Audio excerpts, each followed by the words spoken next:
Essentially, this is the largest ever genetic investigation into schizophrenia, and it's found a few very important things. It shows that schizophrenia is a biological disease as well as an environmental disease. There's been this debate back and forth in the medical community historically that schizophrenia is perhaps not a real disease and that it isn't caused by biological processes happening in the body.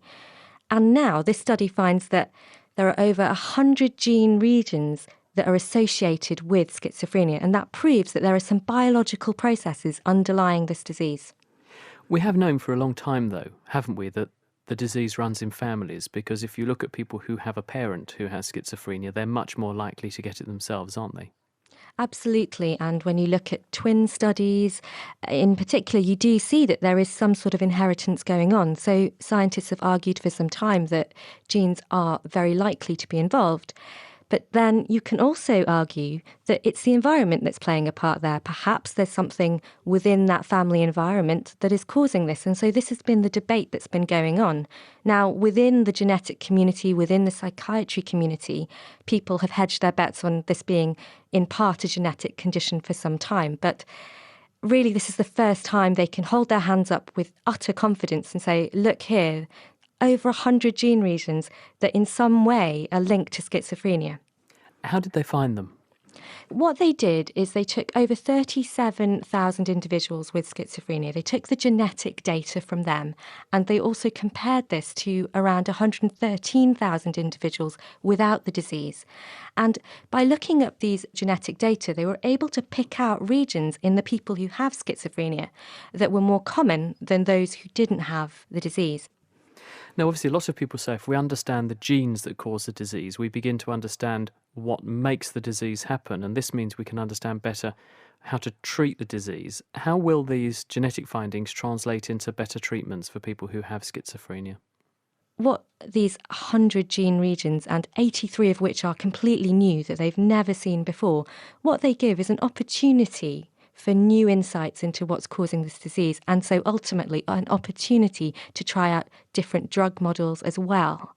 One of the other things that this large study has shown is it's added weight to the idea that schizophrenia is caused in some respect by a dysregulation of chemical messages within the brain. For years now, the drugs that are used to treat schizophrenia, they target a molecule called dopamine in the brain.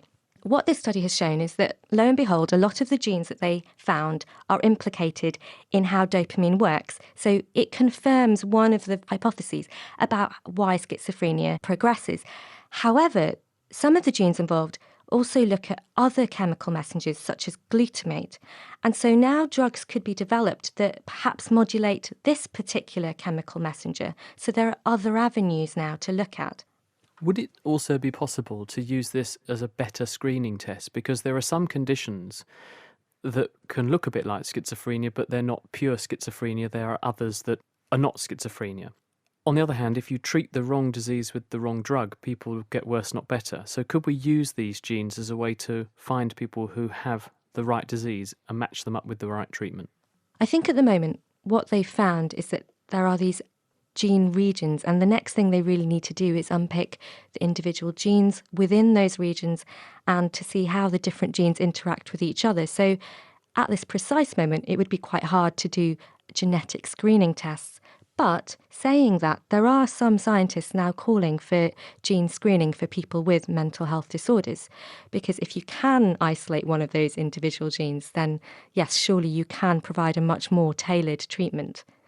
The other way of looking at this is if you can pinpoint to a gene and say, this is one of the reasons you are more likely to have developed schizophrenia, it can give patients some sort of explanation, and often an explanation is incredibly valuable, even if it doesn't lead in the immediate term to a treatment.